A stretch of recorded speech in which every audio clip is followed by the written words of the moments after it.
6 minutes past already. Good morning. I should have started already. Apologies. Even good morning to those on Zoom.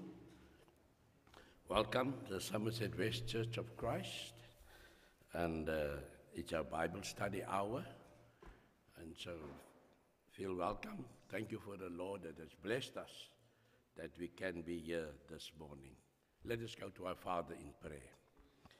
Dear God and Father, we are again humbled this morning because of your love for your creation.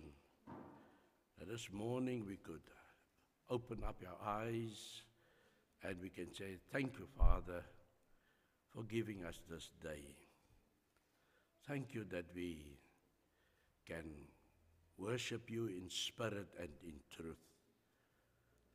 Lord, we are thankful this morning that you have brought us here safely.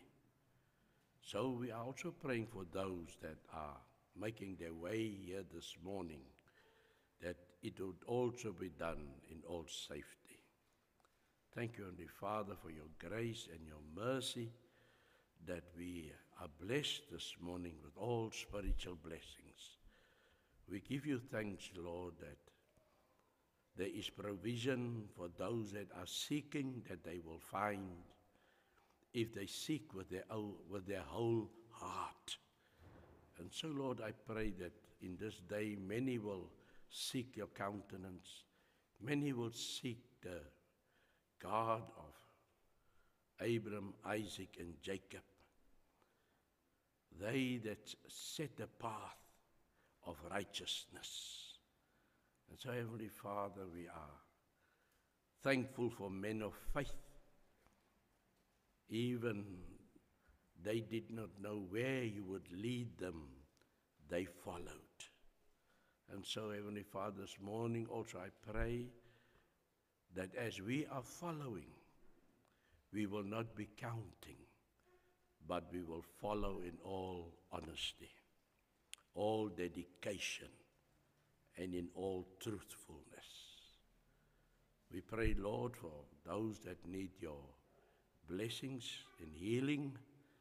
I pray for all those that are reaching out this morning. I pray, Lord, for those that has lost loved ones, that you would be their comforter. And I pray for those that are seeking, that they will find. I pray, Lord, blessings on our service here this morning. Even I pray for the worship service that will follow, that as we have come, Lord, to have fellowship one with another through the breaking of the bread and the fruit of the vine, we also will be exhorted. So I pray for our preacher this morning, that he would bring to us words whereby we will be saved. That is in Jesus' name that I pray. Amen. Thank you. Let us we are in the book of Daniel, and we are in chapter 7. And last we did part 1 and part 2 the past Sunday, and part 1 and part 2 consisted of the vision that Daniel had. And Daniel was very distressed and troubled about this dream which he had about 4 animals that came out of the sea. And we compared it with Nebuchadnezzar's dream which he had about 4 kingdoms. And it was the Babylonian kingdom, it was the Medes-Persian kingdom, and it was the Greek kingdom, and last it was the Roman kingdom. And we read in Daniel chapter 2:44 that a kingdom will arise, that 4 kingdoms of Nebuchadnezzar's dream will be destroyed and be replaced by a worldwide kingdom. not a kingdom restricted in a certain area of the globe, but this kingdom would be much larger, much bigger, and will fill the whole world. So this morning we will concentrate because Daniel was troubled, and because of the fourth kingdom which he has seen. And so we know that according to history, we can say, and even the book of Daniel would also identify the kingdoms, that it is Babylon, that it is the Medes, it is the Grecian kingdom, and then it is the Roman kingdom. And when we are, those of us that do history, will see there's no escape from it. The dates and everything is there. It has been drawn up by man, it has been carved into stone, that there were a Babylonian kingdom, and the king of that kingdom, according to the book of Daniel, there were a Medes and Persian kingdom. They are now today the modern Iran. There were a Grecian empire, although you have the country of Greece today, but it is not the same because they have gone back. One can actually say they went back to their original form and not their expanded form as in the book of Daniel. Remember that in the book of Daniel, we hear about the leopard that had 4 heads. And what's his name? Alexander the Great, when he died, he divided his kingdom up into 4 pieces, or 4 small kingdoms, and the one went to Greece, and the one went to Syria, and the one went to Egypt, and the one went to, I think it's Lydia. That is where Turkey is today. So all these kingdoms still exist, though still in different names, but they are all bordered, if one have to put it like this. Greece cannot expand further except with a war. Persia can't, or Iran can't expand further except it makes war. Egypt can't expand further except it makes war. But they are all condensed, or they are all bordered. There's no expansion amongst them. But the kingdom that in Daniel chapter 2 verse 44, which says it will have no end and it would be an eternal kingdom.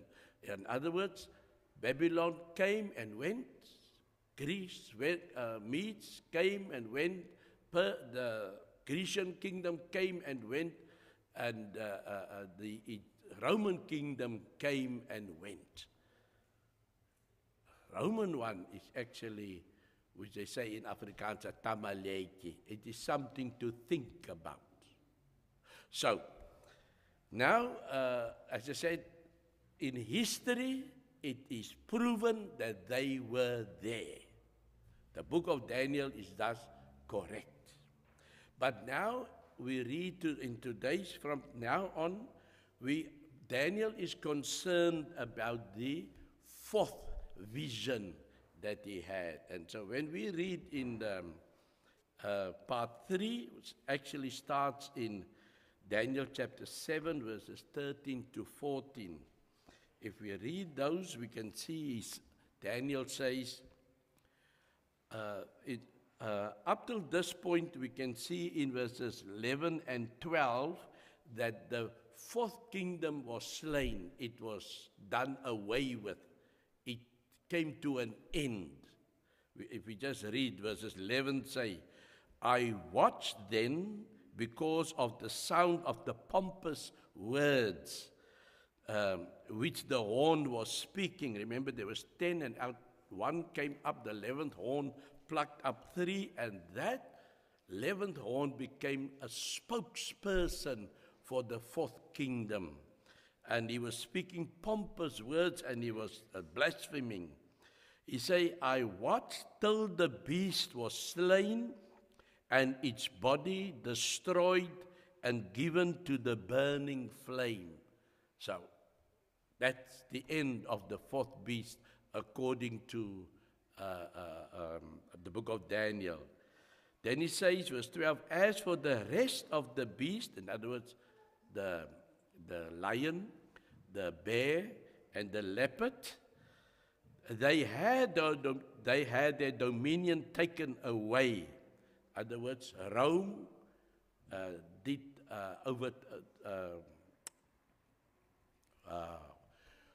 defeated the lion, Rome defeated the bear, Rome defeated the leopard, one can say, because it is now the known. But now that one, that terrible beast, came to an end. But now it says, as for the rest of the beasts, the lion, the bear, and the leopard, they had their dominion taken away. They also came to an end, but not as the fourth beast come to an end. They were, one can say, they were taken over or captured by the fourth beast. Yet their lives were prolonged for a season and a time. In other words, though they were captured, these countries did not cease to exist. The people still, let's take South Africa. This is South Africa. We are all citizens of South Africa. Some would be foreigners in South Africa. But I'm just speaking hypothetically. I don't know if that's the correct word. But America invades us. Let's put something like this. One day we wake up, there's aircraft carriers around us, and Boeings and bombs and carrying stuff flying all over, and we hear, we are being taken over. America is taking us over. Does that mean at that moment we are non-existent? Afterwards we'll hear Cyril Ramaphosa has been captured and he's in his palace, or where he is, and the whole government has been captured. Would we cease to exist? No, we will not. We will just hear a day or two later, some big guy would say, South Africa, you have been captured and you now part of us. Some would pick up stones and want to throw the voice. Some would say, oh, thank you. You know, it's always like that in any country that's captured. There are those that are pro and the cons. But we will still remain as human beings. We may, hypothetically again I speak, we may not be South Africa anymore. We will maybe have a name change. But we will still be living and then become citizens of another country. But we will still. Now this is what this verse says. Yet their lives were prolonged for a season and a time. The Babylonians continued to live. The Persians continue to live. They're still there in Iran today. The Grecians, they continue to live. They are still there. And the Roman Empire, according to what we read here, will come to an end. So, now, as Daniel is contemplating all these things, and we're reading now from verse 13, I was watching, and Daniel in his dream, he's still seeing these things. I was watching in the night visions, and behold, one like the Son of Man. Now, every time when we read in the Bible about the Son of Man, it's always written in capital letters because it's an honored being. In our faith, it's only directed to Son of Man, Jesus, coming with the clouds of heaven. So Daniel are looking ahead and he's seeing after the kingdoms of the world has been destroyed, the Son of Man coming on with clouds. He came to the Ancient of Days, and they brought him near before him. Now, the Ancient of Days we have read in verses 9 is also in the vision which Daniel saw. He first saw the Ancient of Days, and the Ancient of Days say that there was a judgment taking place, and that is why the earthly kingdoms came to an end. But now when Jesus came, he comes as the one that is rescuing. He comes as one that is the rescuer. He came to the Ancient of Days, and they brought him near before him. In other words, there's the Ancient of Days, that is God, Jehovah, Yahweh, Elohim, all those names, that is him. Then to him was given dominion. To whom? To the Son of Man were given dominion and glory and a kingdom. Remember, if we go back to Daniel chapter 2, there were the 4 kingdoms, but there was the stone that was cut out from the mountain, not by human hands, that struck that statue or that image of the 4 kingdoms at its weakest point. Because the Bible says, in the time of these kings, the stone will crush that image, destroy it, but that stone becomes a mountain, and it fills the whole earth, and it became a kingdom. Now, as I say again, Babylon, Greece, and Persia, they are all up there in the northern part of our globe. But this one fills all countries. It's part of all countries, this kingdom. That stone became a kingdom. It grew and it filled the whole earth. Now, it says here, dominion, that means he can rule. The Son of Man can rule. And when one rules, he gets honor and glory. You see? And a kingdom. So he is the Son of Man, and he becomes the proprietor, the owner of this 5th kingdom. Not Nebuchadnezzar, not Darius, not Alexander, neither the Romans, the Caesars, or so. They say, then all people, okay, that's a wrong term. No, then it's that. He receives now dominion and glory and a kingdom. In other words, he receives the whole world, because his kingdom is filling the whole world. This, the Son of Man. That all peoples, nations, and languages should serve him. So you can go anywhere in this world today, and you mention the name of Jesus, they all know who he is. Even if you go to the darkest corner, maybe of China, they will also know about him. His dominion is an everlasting dominion. In other words, it does not come to an end.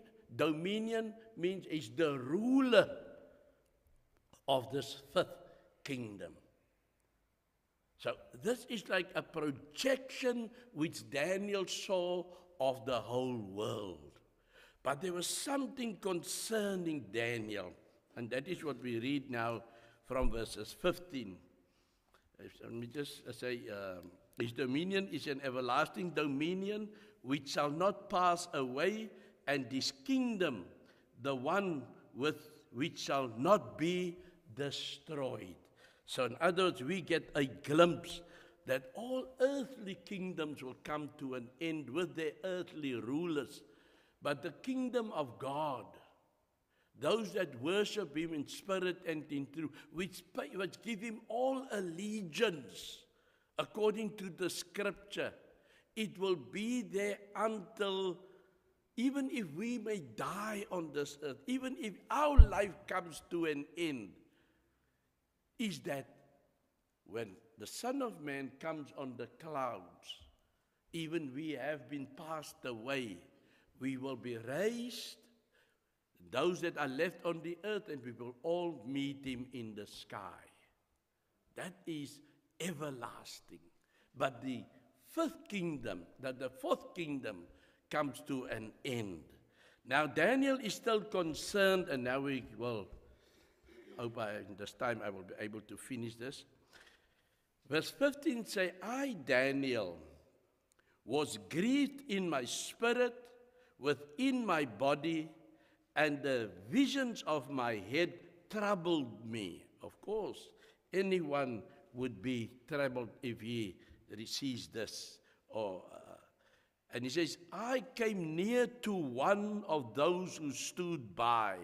Now, somewhere in his dream there was a someone.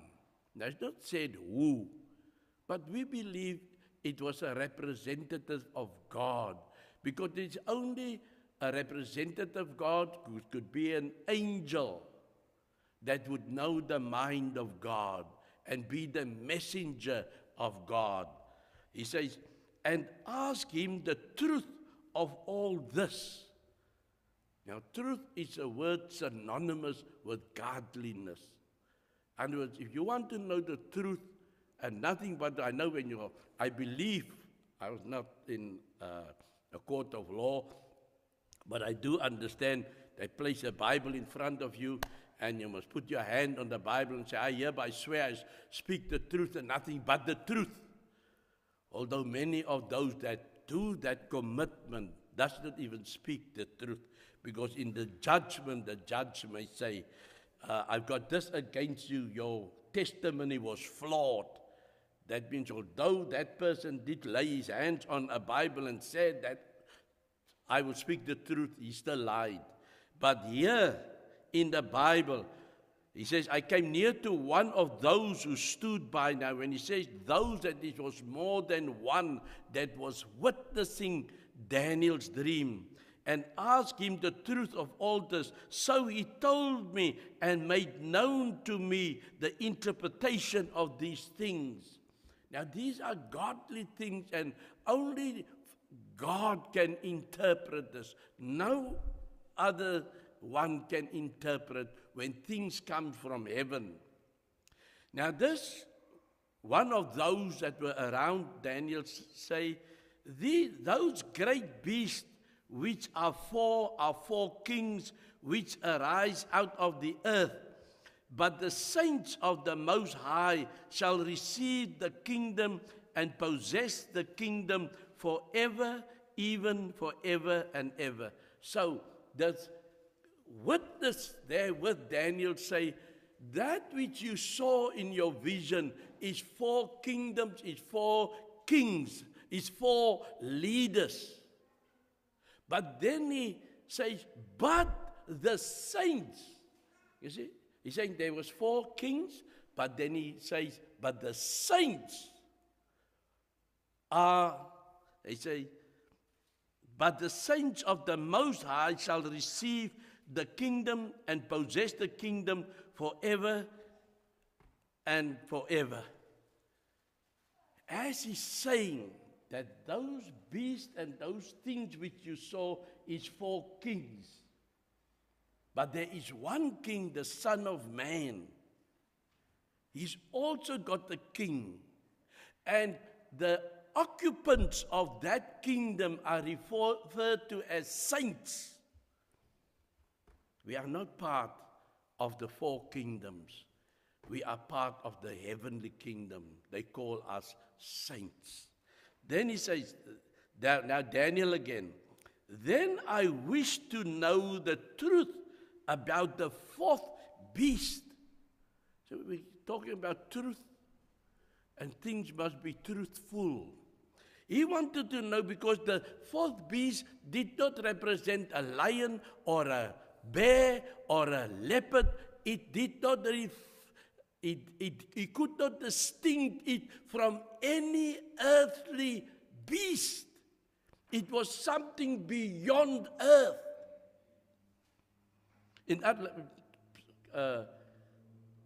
To put it mildly, everything that God creates resembles at least that which you can describe. You can describe a lion, you can describe a bear, you can describe a leopard.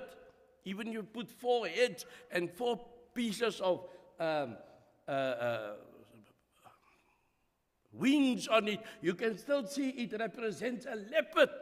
You can still see, even if it stands on one leg higher than the other, it's like a crippled bear. You can still see it's a bear because God created.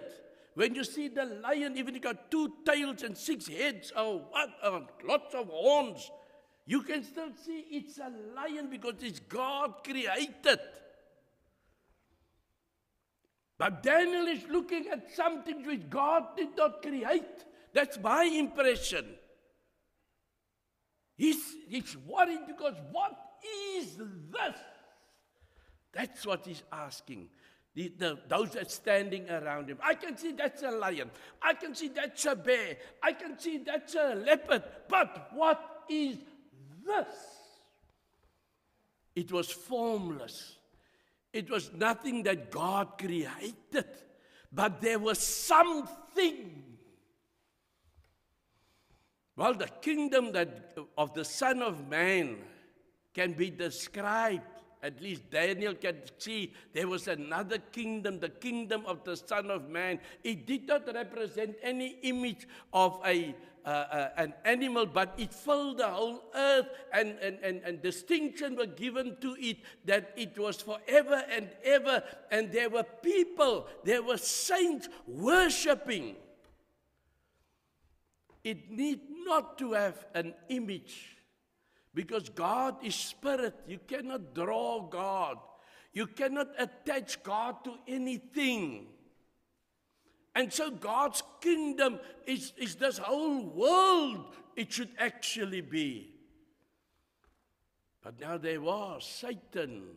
And from the Garden of Eden, he was always in opposition to God.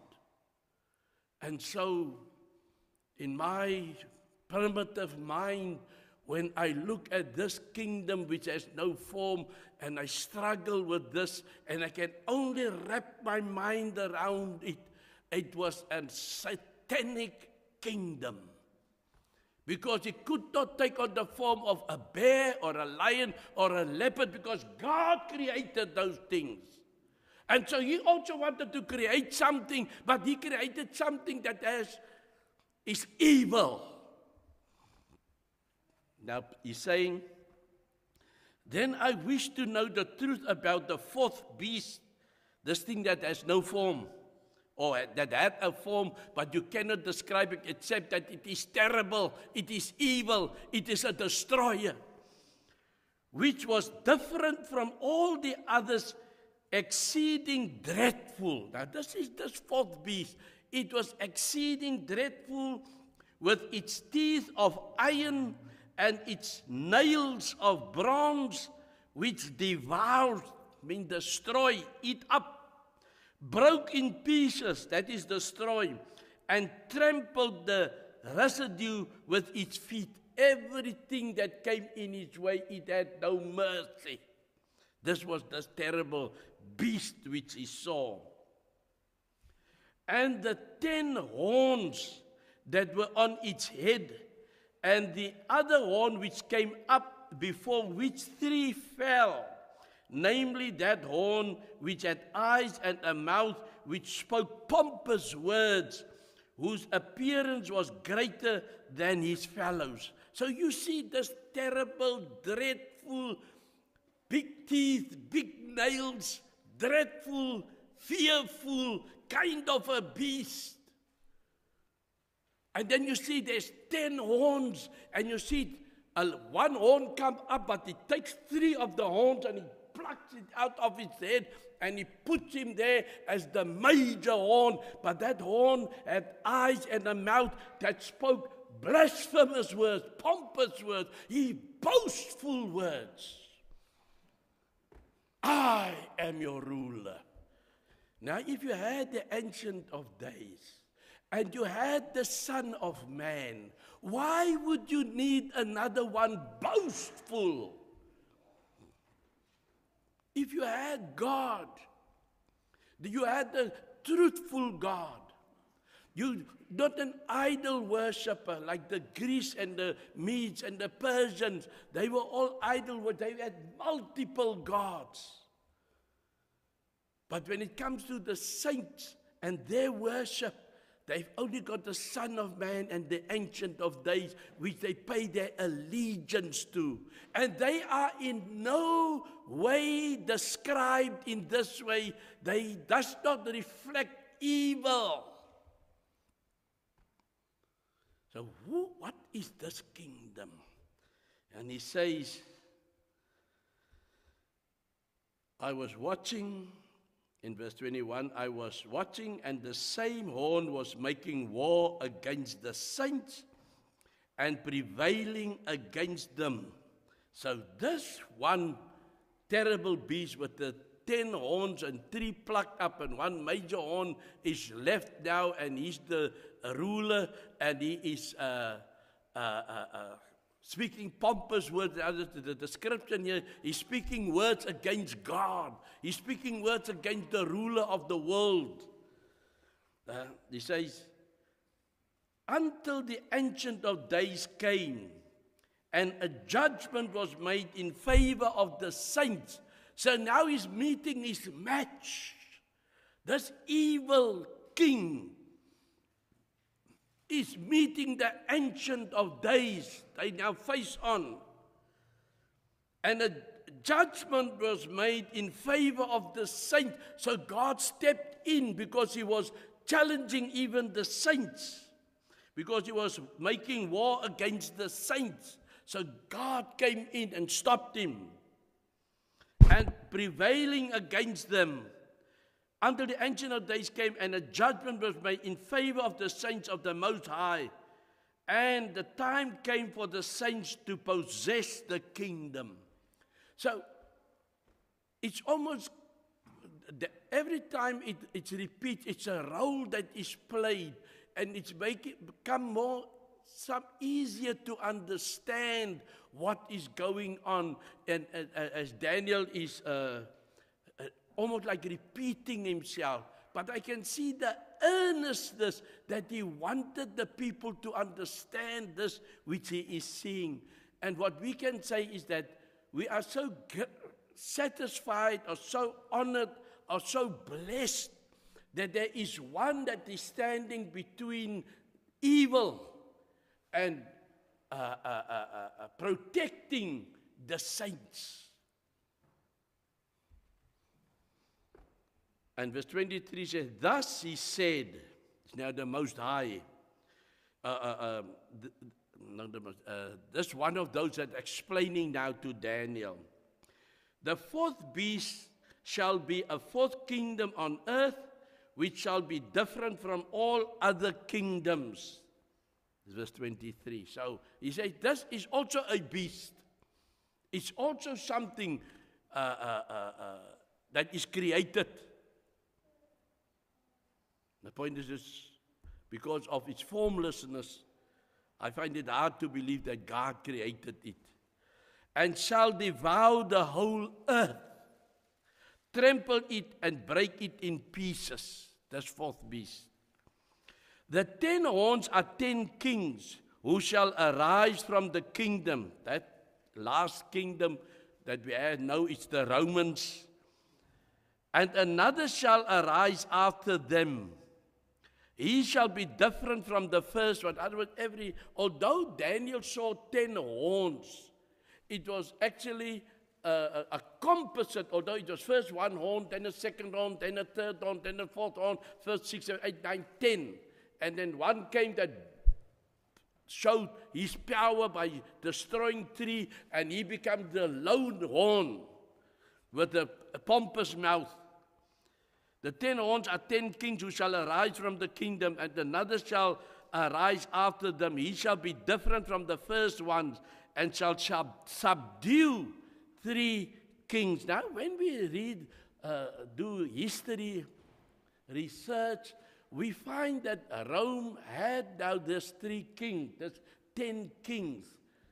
Rome did have this 10 kings, and it is said that 3 of them did not even rule 3 months before they was destroyed. Otherwise, you are now the king or the emperor. Whoop! You are killed because somebody else want to be in charge. You just rule 3 months. Whoop, you're gone because somebody else. And that one that destroyed you only just ruled about 2 or 3 months. Whoop, somebody killed him. And the other one. And so it happened that 3, in 1 year there was 3 kings. But then 1 king came. It's all written up in history. And he became that 1 king that made war against the Christians. He shall speak pompous words against the Most High, shall persecute the saints of the Most High, and shall intend to change times and law. In other words, he brings in different worship. Then the saints shall be given into his hand, just for a time that he will get dominion or ruling over the saints of the world.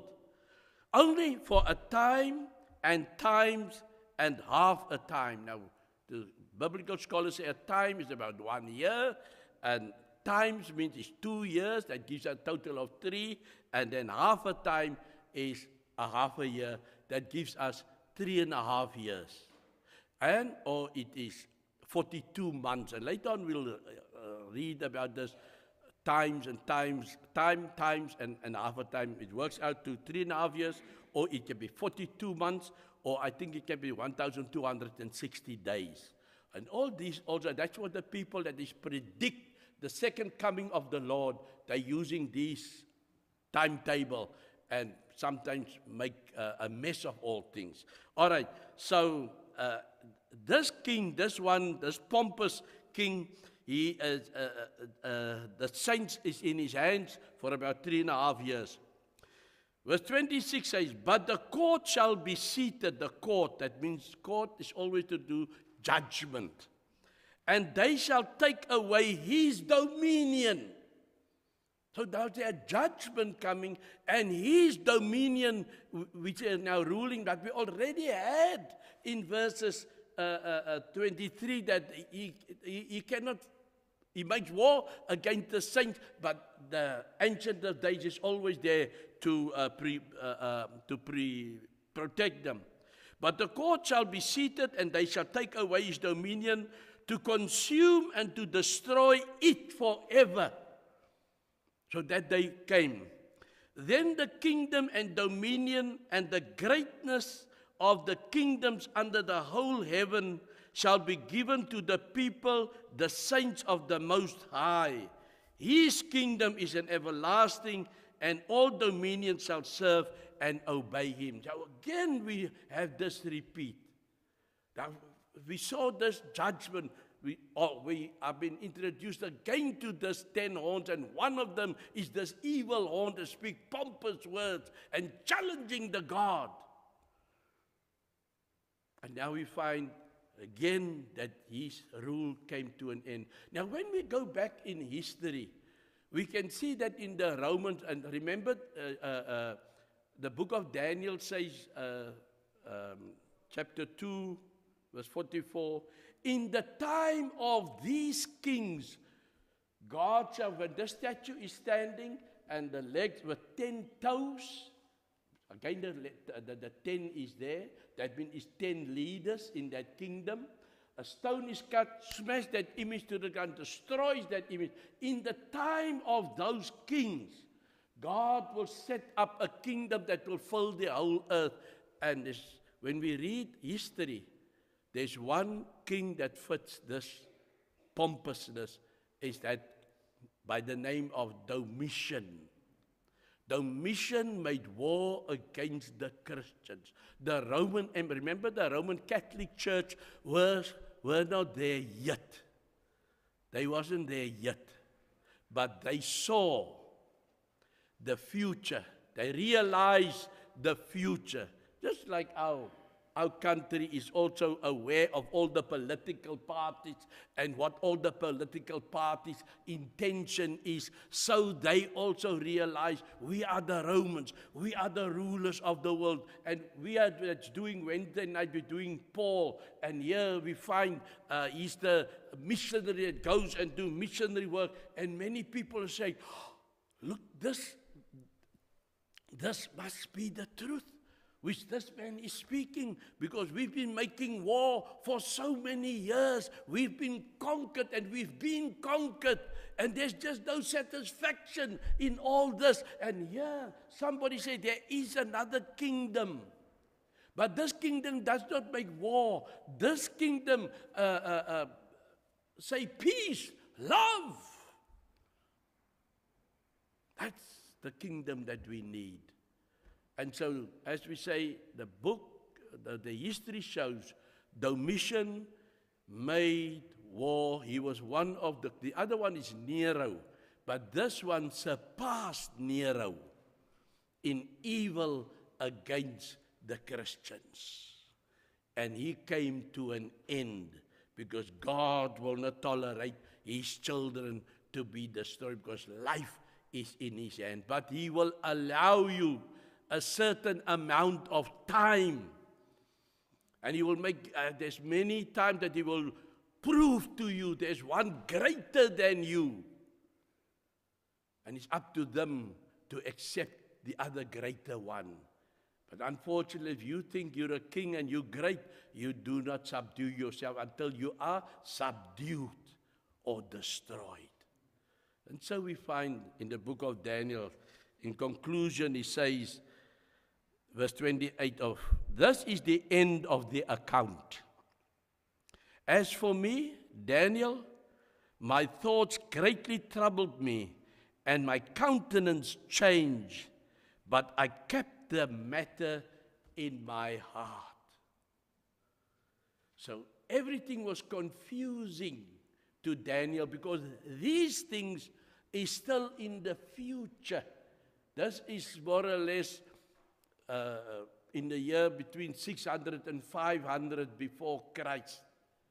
And all these things happened 500 years later. 500, but Daniel saw these things happening. It's like, even if I must just, I still read this morning something which one of our before leaders predicted what will happen. He predicted it, well, we now 30 years, maybe 50 years ago. He predicted it 50 years ago, what's going to happen. And why do the people continually play that? Because they say, this guy saw it 50 years ago, and we right smack bang in the middle, and you cannot reject it. You must just admit that he was a leader. He was a government leader. So they know their capacity of understanding is far beyond our capacity. I'm a preacher. I can teach you about many things of the Bible. But when it comes to, but I did not specialize in the political. I know about political, but I'm not a specialist in the political arena. I also learn and read from them. But there are men that dedicated their whole life. I'm more than 50 years I am in the church. But if I was 50 years in the political arena, I would also have an essay. It is like, if I have to, what's my time? American, when in the Carter administration, President Carter, he just passed away, I think earlier this year, reaching the age of 100. Now, he had a lot of people, sorry if we have to say it now, whites and blacks, and he had a lot of blacks in his cabinet, and they were all over Africa. And I know the one guy's name was like Andy Young. And they asked him this question more than 50 years ago, about 50 years ago. What do you think will happen when the ANC takes over the country? I'll never forget it. I did not understand it that time, but today I understand it. He said, well, it will only generate a rich black community. Was he wrong? You see, these people, they study political science. They know there was a country, there was a country, there was a country, and they learned from all those countries and the processes. So they knew when there's a change of government, these are the things that's going to happen, so they know already.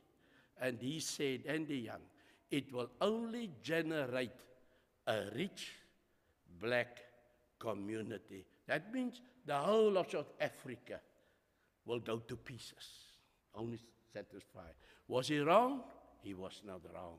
He knew. The same year that we read of Daniel, Daniel could not perceive it. But now we're looking back at history and say, hi Daniel, this is what you predicted. We see it today. It's there. That there was that fourth kingdom. And that the major thing is, and maybe we'll get to it, how do you associate that fourth kingdom with today? Because to me, it seems like it's still continuing today. And it's an opposition to the everlasting kingdom. God bless. Let us pray. Heavenly Father, we thank you for giving us this wisdom that we can detect from the book of Daniel, how you blessed Daniel with a vision for the future. And because it was your work, it came to pass. Give us the understanding that we can put the pieces together, that we can see the truth, and that we can follow the truth. Because many went out. We have the parable that the workers came and said, Lord, didn't you sow good corn? He said, yes, but the enemy came at night and also sowed. Must we go and pull up all the wrong? He says, no. Leave it, let them grow together. In the end, we will see the difference. Then you can put the good corn aside and destroy the weed. And so today we can see both is growing together. But there's a judgment day coming in which the good will be separated from the bad. I pray, Lord, that the word would be a light unto us, so that we would be those that would be put together for the kingdom, the everlasting kingdom. But I pray that the light will still shine for those that are in the world and following not the truth, but man's wisdom, that they would see the light and they would also have an opportunity to change and follow and worship the truth. Thank you, Lord. Amen.